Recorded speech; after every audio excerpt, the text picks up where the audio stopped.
Bonjour et bienvenue à l'émission Chrétien comme Christ. Nous allons continuer notre étude sur la louange et nous allons voir pour commencer que la louange est vraiment un sacrifice. Oui, c'est ce que nous dit Hébreux chapitre 13 verset 15 qui dit « Par Christ, offrons donc sans cesse à Dieu un sacrifice de louange, c'est-à-dire le fruit de lèvres qui reconnaissent publiquement lui appartenir. » Et un autre passage, comme ça on lit les deux en même temps, dans le psaume, déjà dans le psaume 116, verset 17, il dit « Je t'offrirai un sacrifice de reconnaissance et je ferai appel au nom de l'Éternel. » Et ça montre qu'il y a des circonstances où vraiment la louange va être un sacrifice. D'abord parce que nos lèvres vont exprimer, vont reconnaître publiquement que nous appartenons à Jésus. Et ça peut être aussi un sacrifice. Ouais, et puis lorsque celui qui écrit, l'auteur de l'Épître aux Hébreux, il écrivait aux Hébreux, donc il écrivait aux Juifs, et lorsqu'il parle de sacrifice, c'est pas anodin, parce que un Juif savait très bien ce qu'était, ce que ça signifiait en profondeur. Ce que ça signifiait. Il savait que un sacrifice, c'était quelque chose qui coûtait, c'était quelque chose qu'on offrait à Dieu, qu'on apportait aussi au temple, que voilà, c'était pas quelque chose d'anodin, c'était vraiment, il y avait l'autel aussi pour le sacrifice, il y avait tout un rituel qui était là, et puis justement l'auteur reprend cette image du sacrifice. Alors pas pour que ce soit un sacrifice physique. Je pense qu'ici, on est dans une autre dimension, c'est ça, enfin, une autre réalité. Oui, ce qui est extraordinaire dans ce texte, c'est qu'il dit « par Christ ». Et justement, Jésus-Christ a été le sacrifice ultime pour nous sauver. Il était l'agneau de Dieu qui ôte le péché du monde. Et je pense que l'auteur a voulu dire il ne faut plus offrir de sacrifices d'animaux. Il ne faut plus aller sacrifier une colombe, enfin, ou selon la loi de Moïse dans le Lévitique. Il dit, mais il faut apporter le sacrifice de vos lèvres. Et là, il est en train de nous dire, si Christ vit en toi, ce qui va sortir de toi, ça va être une louange qui sera pour Dieu un sacrifice de bonne odeur, quelque chose d'extraordinaire que lui va recevoir parce qu'il va dire, waouh! Ils sont en train de me louer parce que Christ vit en eux. En fait, c'est Christ en nous qui va exprimer cette louange et nous allons l'exprimer parce que notre foi, elle est en quoi? Notre foi, elle est dans l'œuvre parfaite de Jésus. Nous avons été rachetés non pas par de l'argent ou par de l'or, mais par le sang précieux de Christ. C'est vraiment là le sacrifice qui est le fondement de notre foi chrétienne. C'est ça qu'on offre. Et puis il y avait cette démarche aussi, donc c'est-à-dire que lorsqu'il dit apporter un sacrifice, pour eux, ça veut dire, ok, donc quand j'apporte un sacrifice, donc si c'était physique, je devrais aller au temple, je devrais aller dans les parvis, je devrais donner les choses sacrificateurs, etc. Donc ça implique, on l'avait déjà dit dans l'émission précédente, mais ça implique une action, ça implique le fait de se déplacer. Et puis, comme tu viens de dire, il parle de en Christ. Ça veut dire que maintenant, on n'est plus dans un sacrifice physique, mais un sacrifice spirituel quand même. Et donc, il y a quand même cette démarche qui est nécessaire, cette démarche d'aller apporter. Il n'est pas dit tu fais ça n'importe comment, non, tu vas apporter un sacrifice. Ça veut dire que tu viens dans les parvis. J'entre dans ces portes, j'entre dans ces parvis, etc. Donc, il y a dans la louange un mouvement.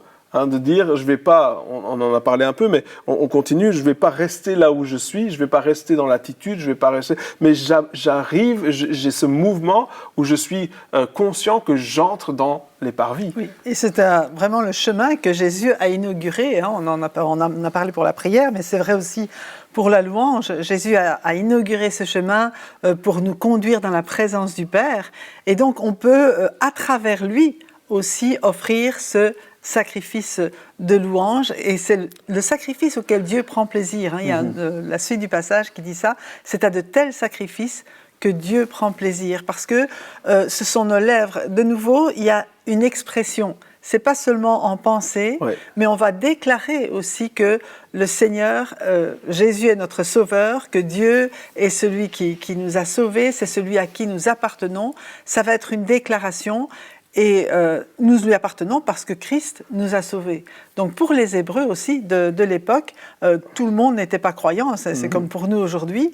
Ça revient aussi à dire, de dire, ok, mais moi je crois que Jésus est mon sauveur. Oui, et puis c'est aussi notre identité. Oui. On confesse qui nous sommes, parce que celui à qui nous appartenons va déterminer qui nous sommes. Qui nous sommes. Oui. Oui. Et puis, ce n'était pas un sacrifice, une fois de temps en temps, pour mes péchés, pour mes fautes, que j'avais désobéi la loi, j'avais désobéi la loi de Moïse, et il fallait que je vienne apporter tel et tel et tel sacrifice. Il dit non, non, non. Ça, c'est plus nécessaire. C'est plus nécessaire parce que Jésus a payé le prix. Et parce qu'il dit que le sacrifice que nous apportons de nos lèvres, c'est sans cesse, c'est-à-dire tout le temps. C'est-à-dire que je suis tout le temps en train d'être reconnaissant à Dieu.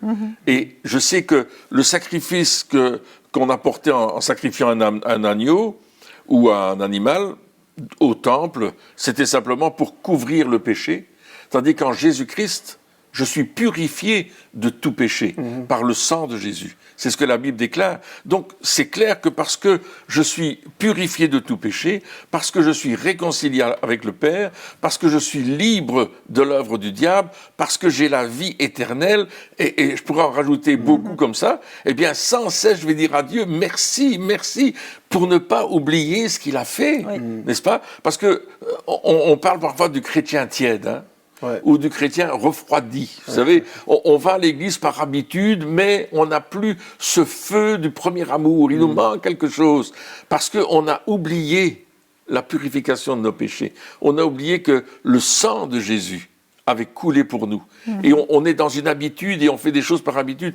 Tandis que si j'ai cette louange, cette adoration, ce sacrifice de mes lèvres constamment, Dieu va garder cette flamme en moi, et moi-même, je vais avoir cette action qui va faire que la flamme, elle brûle constamment en moi à cause de cela. Ouais. Et ça montre que la louange, c'est pas seulement une pratique, hein, comme tu le disais, c'est pas une pratique du dimanche matin, c'est une pratique journalière parce que ça sort de mon cœur. Les paroles de louange que je vais dire à Dieu, bien, ils sortent de mon cœur qui, sans cesse, va aimer Dieu. Donc, je veux dire, le désir, c'est d'être en communion avec lui à chaque moment, savoir qu'il est là et qu'on peut le bénir. Parce que la louange, elle bénit Dieu, en fait.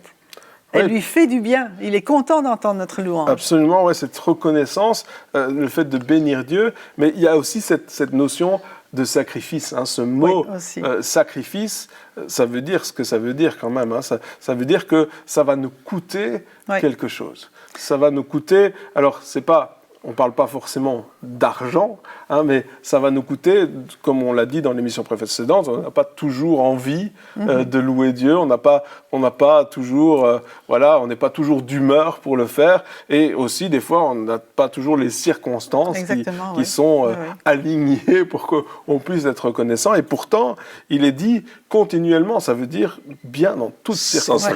Sans s'arrêter. Et ça, c'est le contraire de se plaindre en fait. Parce que l'homme naturel, il se plaint de ses circonstances, mais là, le sacrifice, c'est de dire non, j'arrête de me plaindre, j'arrête de me centrer sur moi, et je choisis de me centrer sur Dieu. Je me détourne de moi. Donc on parlait, le sacrifice, c'est la mort d'un animal. Ici, c'est un peu comme une mort à soi-même. Je me détourne de mes propres soucis, de mes propres besoins, mais je me tourne vers Dieu, bien sûr en sachant que lui, il a la solution, mais en même temps, Seigneur, toi, tu ne dépends pas des circonstances. Ce qui peut aussi énerver les gens qui sont autour de nous. Parce que lorsqu'on est pessimiste et qu'on rencontre quelqu'un qui est toujours reconnaissant, c'est énervant. Oui, j'ai connu ça. C'est énervant, c'est vrai. Mais pourtant, c'est énervant, mais ça nous remet en question. Ça nous remet en question de se dire, attends, il vit la même chose que moi, mais lui, il est toujours content. Ouais. Mais pourquoi? Et quelque part, c'est énervant, mais ça remet en question. Et puis, on peut se dire, non, mais je vais choisir aussi. Parce que ça peut être contagieux. Alors, soit il va se fâcher. Personne va nous parler, ou ils vont se fâcher contre nous. Bon, voilà, ça peut arriver. Mais soit, il va y avoir des remises en question. On se dit, mais comment est-ce que tu fais? Pourquoi est-ce que toi, tu es content? Pourquoi est-ce que tu as la paix alors que les situations sont difficiles? Pourquoi est-ce que tu as toujours la joie alors que tu n'as rien à manger, etc. Donc, à un certain moment, il disait, c'est écrit, considéré comme une joie complète, les différentes épreuves. Waouh! Mais comment c'est possible avec cette attitude de sacrifice de louange, sacrifice d'adoration, confesser, être reconnaissant envers Dieu? Oui. Et c'est toujours lié au sacrifice de Jésus. C'est toujours lié à ce que le sang de Jésus versé à la croix nous fait bénéficier. Tout le bénéfice de la rédemption, je parlais du rachat de nos péchés, de la purification de nos péchés, tous ces points extraordinaires, il faut que je m'en souvienne constamment. Il faut que je me souvienne que je ne suis pas chrétien parce que, voilà, j'ai choisi de l'être, mais parce que Christ a payé pour moi. Ouais. Parce que Christ a tout accompli pour moi. Parce que je suis vraiment dans le plan de Dieu lorsque je vais suivre ce chemin de tout ce que Jésus a accompli. Et là, je vais constamment lui offrir ce sacrifice. Je vais plus offrir des animaux, je vais offrir ma louange, je vais offrir ma reconnaissance. Amen. Et comme tu dis, on est optimiste, pas seulement optimiste, mais on est aussi de ceux qui reconnaissons ce que Dieu a fait. C'est ça. Oui, parce que quand on reconnaît la grandeur de Dieu et qu'on commence à être reconnaissant, notre attitude change aussi. Hein, et au lieu d'être pessimiste, on devient optimiste, pas parce qu'on essaie de se forcer à l'être. Absolument, c'est ça que je voulais dire. Mais parce que Dieu change les choses en nous. Et ce sacrifice qui, à la base, nous coûte quelque chose, va finir par nous rendre joyeux aussi. Oui. Hein, donc c'est quelque chose qui commence peut-être dans la douleur, ça commence peut-être avec justement, on se force. Hein. Aujourd'hui, c'est beaucoup, on se base beaucoup sur le ressenti. Hein. Je le sens ou je le sens pas. Et si je le sens, je le fais. Si je le sens pas, je le fais pas. C'est un petit peu, des fois, cette mentalité qui est là. Mais c'est pas du tout ce que Dieu désire. C'est, je le sens pas, alors j'ai encore plus de raisons de le faire. C'est vrai. J'ai pas envie, alors j'ai encore plus de raisons de le faire parce que je sais qu'après, je serai content. Je me souviens que quand on était jeune, on faisait beaucoup de tournées, on allait faire de la louange un peu à gauche, à droite. Et je me souviens que souvent, c'était le week-end évidemment, et souvent on finissait le concert de louange assez tard. Hein? Après, il fallait seulement démonter tout le matériel, faire la route pour revenir à la maison et après remonter tout le matériel pour que ce soit prêt pour le dimanche matin. C'est vrai. Et je me souviens qu'à chaque fois, quand on arrivait à l'église pour remonter le matériel et qu'il était, je ne sais pas quelle heure, 11h, minuit. 1h du matin, parfois. 1h du matin. Et moi, j'étais assez jeune, hein, je pense que je devais avoir 15-16 ans. Et je me souviens que j'avais vraiment pas envie de tout remettre, de remettre la batterie, de remettre le piano, de rebrancher tous les micros. J'avais pas envie de remonter les bas. J'avais pas envie. Je voulais juste mon lit. Je rêvais de mon lit. Mais je sais aussi que quand on le faisait même malgré tout, hein, parce que envie ou pas envie, ça changeait pas grand-chose. Mais le lendemain matin, quand on arrivait complètement crevé à l'église et que tout était déjà branché, qu'est-ce qu'on était content de l'avoir fait la veille. Que de l'avoir fait la veille. Et je pense que des fois, la louange, c'est ça aussi. On n'a vraiment pas envie. C'est vraiment pas le moment. Parce qu'on peut dire à Dieu, écoute Seigneur, c'est pas le moment. Plus tard. Parce que là, vraiment, j'ai autre chose, ou je suis fatigué, je le sens pas. Et puis, faire ce sacrifice quand même de louange, comme la prière, c'est un peu la même chose.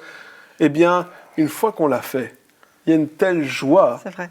Parce que on l'a fait quand même et on sait qu'on a bien fait de le faire parce que ça nous apporte tellement aussi. Et il y a une promesse aussi. Dans la parole de Dieu, il dit « Reconnais-le dans toutes tes voies ». Donc, il parle ici de reconnaissance. Et la promesse, c'est « Et il aplanira tes sentiers ». Ça veut dire que quand tu vas vraiment élever ton cœur vers Dieu dans la reconnaissance, bien lui-même, il va agir en ta faveur pour aplanir le chemin devant toi. Et les circonstances, il agit sur les circonstances. Et je crois que ça vaut... parfois, on prie, on demande « Seigneur, fais ceci, fais cela ». Mais déjà, quand on le loue, quand on reconnaît qu'il est maître de tout, qu'il est le Seigneur, qu'il nous aime, déjà lui, il envoie ses anges pour aplanir le sentier devant nous et pour changer la circonstance. Donc d'abord, ça change notre cœur, et puis ça change la situation. Ça change l'attitude. Oui, tout à fait. Oui. Et puis aussi, ce mot sacrifice, alors c'est aussi, donc c'est faire quand on n'en a pas envie, mais aussi c'est faire ce que nous n'avons pas envie. On parlait dans l'émission précédente de lever les mains. Eh bien, la première fois, c'est comme tu disais, c'est lourd. Ou peut-être des fois, c'est se mettre à genoux. Oui. Hein. Et là, parce que voilà, on sent qu'il y a comme un temps d'humiliation ou un temps de repentance ou peu importe. Et on n'a pas envie. On a envie de rester debout et d'avoir l'air bien, surtout si on est dans l'assemblée. Et là, on sent que Dieu, il veut qu'on le fasse. Et ça aussi, c'est un sacrifice. C'est vrai. Crier aussi des fois, hein, je m'écrie loué soit l'Éternel, ça aussi, ça peut être un sacrifice, parce que tout ce qu'on n'a pas envie de faire, en fait, est un sacrifice, mais qui peut débloquer des situations, qui peut nous amener plus loin dans la présence de Dieu. Donc, c'est aussi ça, le sacrifice de louange. C'est s'offrir, c'est offrir nos corps aussi, comme un sacrifice pour le Seigneur, quoi. C'est tout notre corps qui va se mettre en route pour louer, pour adorer Dieu. Oui, et Paul dit aux Philippiens, au chapitre 4 et au verset 4, « Réjouissez-vous toujours dans le Seigneur, je le répète, réjouissez-vous. » Et ça, c'est dans le cadre de faire connaître nos besoins à Dieu. Donc ça veut dire, j'ai des besoins, j'ai des difficultés, je suis devant quelque chose, mais la première chose que Paul dit avant de faire connaître vos besoins à Dieu, réjouissez-vous. C'est-à-dire offrez ce sacrifice de reconnaissance, de se réjouir en Jésus. Et on a déjà cité ce passage, je pense, dans une autre émission, mais la joie de l'Éternel sera votre force. Donc à un certain moment, je vais offrir un sacrifice de louange devant Dieu, et je vais dire, Seigneur, je veux me réjouir en toi. Je veux me réjouir en toi parce que tu as quelque chose que tu vas faire dans ma vie. Je vais te présenter mes sujets de prière, mais déjà, je me réjouis parce que je suis reconnaissant de ce que tu as agi. Et je vais t'offrir ce sacrifice. Avant de commencer, avant toute chose, je vais te dire combien je t'aime. Et on disait que ça changeait nos circonstances, mais ça change aussi notre point de vue. Ça remet en question les besoins que je veux présenter à Dieu. Peut-être qu'il y a certains besoins, je dirais, ça je dois pas besoin de le présenter, je sais que Dieu va déjà agir. Seigneur, donc il y a toute cette atmosphère dans ma vie qui va changer lorsque je vais dire à Dieu, Seigneur, je t'aime, je veux t'offrir un sacrifice de louange, quelles que soient mes circonstances, et je vais t'adorer. Et ce sacrifice, il a pour but de plaire à Dieu. C'est-à-dire que quelque part, ce qu'on va vouloir faire lorsqu'on fait un sacrifice de louange, c'est lui faire plaisir. Amen. C'est-à-dire, c'est avoir cette question, au lieu de dire, lorsque je vais louer finalement, qu'est-ce que Dieu va faire pour moi, je vais changer ma manière de voir les choses et je vais dire, Seigneur, comment est-ce que je peux te faire plaisir ? Comment est-ce que ma louange peut te plaire? Est-ce que tu veux que je lève mes mains? Est-ce que tu veux que je me mette à genoux? Est-ce que tu veux que, je sais pas moi, peu importe, que je chante, que je danse, qu'est-ce que je peux faire pour te faire plaisir? Ou est-ce que c'est vraiment ça, c'est cette attitude de dire je vais pas louer pour moi, parce que des fois on peut tomber aussi dans cette mentalité où on se dit je vais louer Dieu parce que Dieu va me faire du bien. Et c'est vrai, Dieu veut nous faire du bien, ça c'est absolument. Mais la question qu'on doit se poser aussi, c'est l'attitude qu'on doit avoir, mais Seigneur, moi je veux te faire plaisir, je veux oublier, comme tu viens de dire, mes sujets de prière, je veux oublier mes requêtes un moment, je veux oublier tout ça, et Seigneur, je veux te faire plaisir. C'est un petit peu si je veux aller au restaurant avec ma femme, et que si je veux lui faire plaisir, eh bien, c'est pas moi qui vais choisir le restaurant, je vais lui demander où elle veut aller. Ou sinon, si je vais dans mon restaurant préféré, c'est à moi que je vais faire plaisir. Et ce sera l'inverse. Eh bien, et peut-être que son restaurant préféré, c'est celui que j'aime le moins. Mais je vais y aller quand même parce que je veux lui faire plaisir. Et ce qui est extraordinaire là-dedans, c'est que lorsqu'on fait plaisir, ça nous fait plaisir de faire plaisir. Oui, c'est vrai. C'est vrai. Et c'est vrai avec Dieu aussi. À un certain moment, on lui fait plaisir et on voit que le cœur de Dieu, on ressent que le cœur de Dieu est réjoui. Et le fait de savoir ça, ça nous fait plaisir. Absolument. Donc, je me souviens de l'histoire de cet homme qui était en prison à cause de sa foi. Et ça faisait plusieurs jours qu'il était dans le cachot, sans nourriture, sans boisson, sans rien du tout. Et évidemment, au départ, vraiment, quand on est en prison pour ça, tu as été battu, tu as été maltraité verbalement, physiquement, et puis tu es là et on ne te donne rien, et tu es dans un cachot froid, et puis on t'entend tous les bruits extérieurs, mais tu ne vois rien du tout parce que tu es enfermé. Et puis, il s'est dit, mais Seigneur, qu'est-ce que je peux faire? Et puis, l'Esprit du Seigneur lui dit, loue-moi, adore-moi, danse devant moi.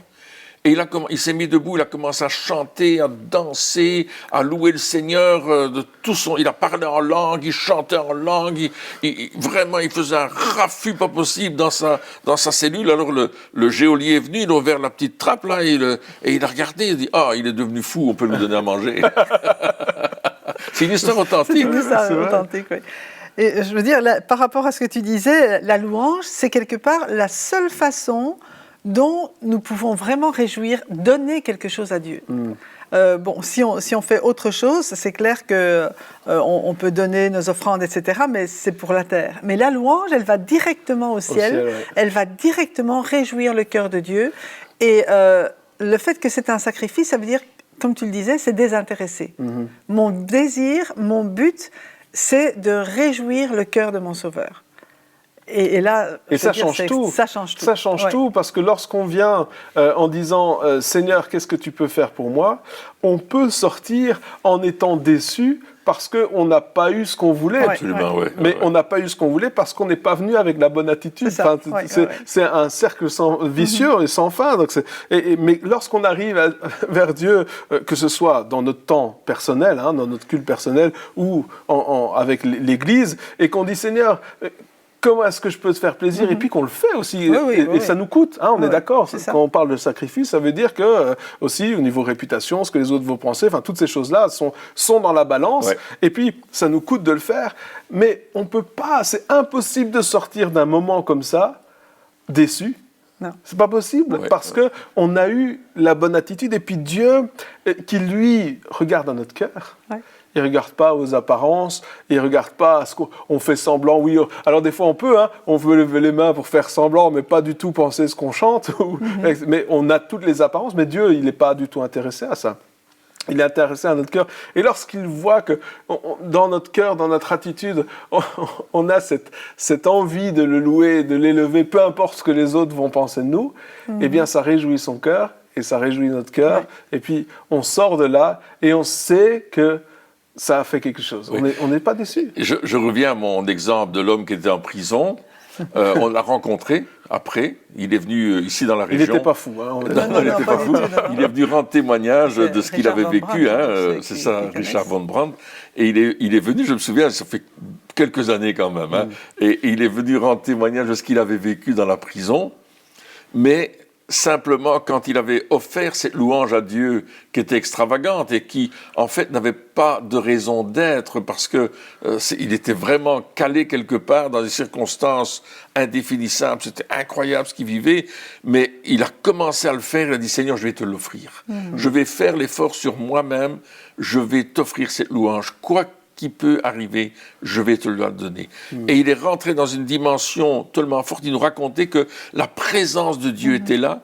Il sentait les anges autour de lui. Il y avait vraiment le ciel qui était descendu sur la terre alors qu'il offrait cette louange, ce sacrifice, parce que pour lui c'était un sacrifice. Il avait été battu, il avait été insulté, il avait mal partout, mais il a décidé de le faire. Et quand il l'a fait, les circonstances ont changé. Ouais. Dieu a ouvert les portes d'une façon extraordinaire. C'est ce qu'on voit avec Paul et Silas, qui sont dans la prison, ils ont été battus, ils ont été frappés.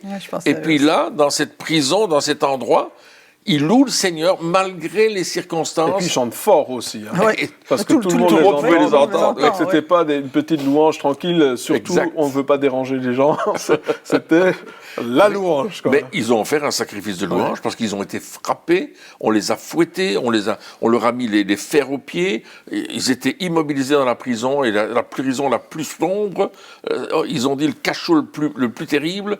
Et là, Dieu a changé les circonstances. Lorsqu'on offre un sacrifice à Dieu, un sacrifice de louange qui sort de nous-mêmes malgré tout, Ouais, qui nous coûte, hein, ça nous oui, coûte. les circonstances vont changer autour de nous. Et je veux le dire aux téléspectateurs, les circonstances vont changer quand vous allez offrir ce sacrifice de louange. Vous l'offrez non pas pour obtenir quelque chose dans votre salut, le salut était acquis par Jésus, mais vous l'offrez parce que vous savez que vous avez déjà reçu le salut en Jésus-Christ à cause de son sang. Et c'est ce que Dieu veut faire. Oui. Absolument. C'est ce qu'il désire faire. Hein, il désire changer les circonstances. Il désire se manifester, que le ciel descende sur la terre. Alléluia, que le ciel c'est ce que Dieu veut. C'est pas que il en a envie une fois de temps en temps. Dieu veut que ça se passe toujours comme ça. Hein, mais pour ça, il faut qu'on arrive avec la bonne attitude. C'est ça. Notre attitude va déterminer notre altitude. C'est souvent Ouais, quelqu'un ce qu'on dit. dit ça, ouais. Notre attitude va. Mais dans la louange, c'est la même chose. Et ça ne dépend pas simplement, surtout quand on est à l'église, du leader de louange, du groupe de louange. Mais ça dépend vraiment de l'attitude de tout un chacun qui va arriver en disant « Ah oui, mais moi, je veux vraiment Dieu, voir, je veux vraiment bénir Dieu, je veux vraiment offrir à Dieu. » Et moi, je le vois dans les réunions, on voit la différence. Lorsque les gens ils viennent avec une attitude de sacrifice, de louange, et lorsque les gens viennent avec l'attitude de « Ok Seigneur, qu'est-ce que tu vas faire maintenant ? On va voir. Est-ce que tu vas me bénir assez aujourd'hui ? Est-ce que je vais avoir une parole ? Est-ce que qu'est-ce que tu peux faire pour moi ?» hein, mais quand on vient avec une autre attitude, le ciel est là, le ciel se manifeste. C'est pas qu'une église est meilleure qu'une autre ou qu'un leader de louange est meilleur qu'un autre. Je pense pas qu'il y a de compétition d'ailleurs au ciel. C'est pas le leader de louange. C'est pas du tout ça. Je pense que c'est vraiment l'attitude, notre attitude. L'attitude de chacun. L'attitude de chacun. Et dans nos temps de louange personnelle aussi, on doit avoir aussi cette attitude de louange. Et peut-être que l'attitude de sacrifice, de louange, ça peut être aussi cette attitude de foi, de remercier Dieu même pour les choses qu'on n'a pas encore vues. Oui. C'est de dire, Seigneur, écoute, voilà, moi je ne vois pas que ça change, mais je veux faire ce sacrifice et te remercier pour ce qui n'est pas encore là. Et des fois, c'est un sacrifice de faire ça, de dire ça. Quel sacrifice ? Et c'est peut-être une question qu'on peut poser à Dieu ou que chacun peut poser, peut-être la prochaine fois où vous prenez un temps de louange personnel ou avec l'Église, dire, Seigneur, quel est ce sacrifice de louange que je peux t'apporter aujourd'hui qui va plaire à ton cœur. Qu'est-ce qui peut plaire à ton cœur ? C'est vraiment cette question qu'on peut poser à Dieu et de dire, voilà, je suis là pour toi. Aujourd'hui, je ne suis pas là pour moi, je ne viens pas pour moi, le temps de prière est passé, je passe au temps de louange, où je ne suis pas là pour moi. Je suis là pour plaire à ton cœur. Alors Seigneur, comment est-ce que je peux plaire à ton cœur ? Qu'est-ce qui peut te faire plaisir aujourd'hui ? Et je vous encourage vraiment à prendre ce temps avec Dieu, déjà maintenant, à prendre ce temps avec Dieu et dire Seigneur, comment est-ce que je peux te plaire ? Et puis, les choses que vous ressentez que le Seigneur met sur votre cœur, que le Saint-Esprit vous inspire, simplement faites-les et vous allez voir que Dieu, il veut se manifester. Eh bien, chers amis, merci de nous avoir suivis encore pour cette émission et on se retrouve très bientôt pour la suite. Au revoir.